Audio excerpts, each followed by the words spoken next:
Philippe, bonjour. Alors tu inaugures de façon un peu artisanale le premier Tomcast du Club Van Helsing.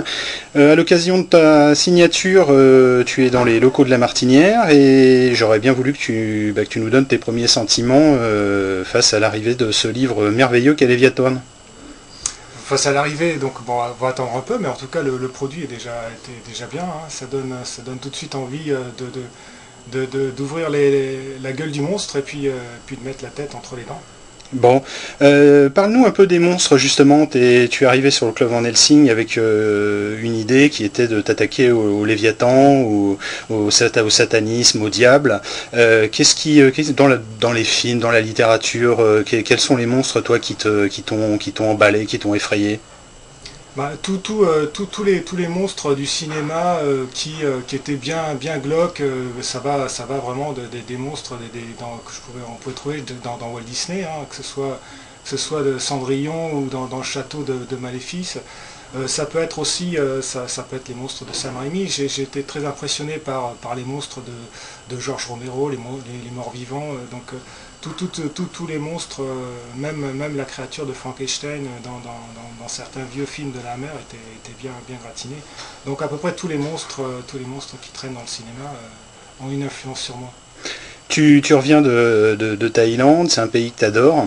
Je crois que c'est pas un secret, on peut en parler. Est-ce que tu as eu l'occasion de voir un peu dans la culture thaïlandaise s'il y avait quelques monstres intéressants, s'il y avait quelques créatures, ou alors tu y es simplement allé pour faire plage et bronzette?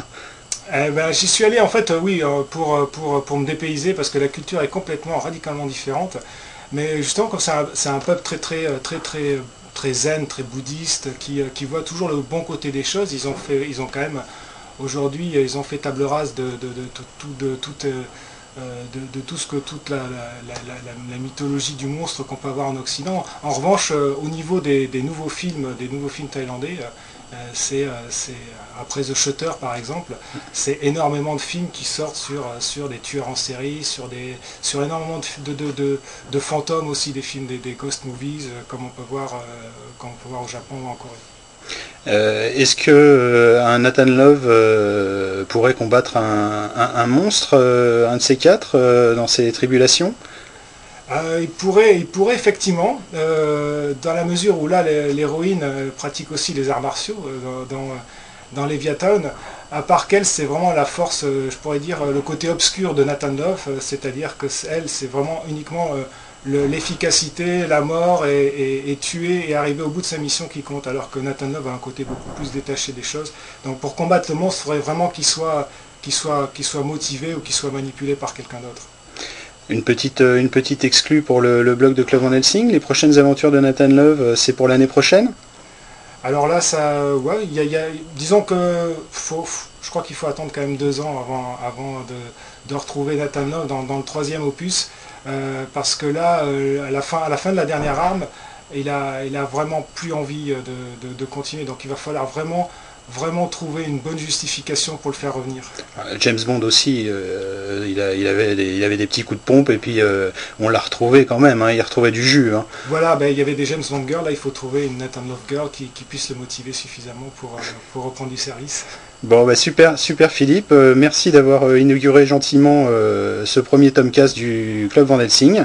Voilà, et puis maintenant tu vas aller travailler, tu vas aller faire ton service de presse de Léviathan.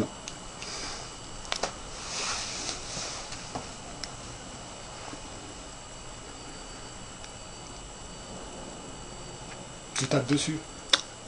C'est ce que je vais le garder, ça fait gaffe. Bon, là on enregistre, hein, ça marche pas. Pierre je vais pouvoir cutter au montage. On va le laisser, ça va être assez drôle. Hein. Ouais. Je crois que c'est super vendeur en plus. Je crois que je vais. Bon, je reviens pour. T'en bouge pas, je reviens. Je vais chercher à éteindre cette. D'accord, je rentre en méditation. Hein.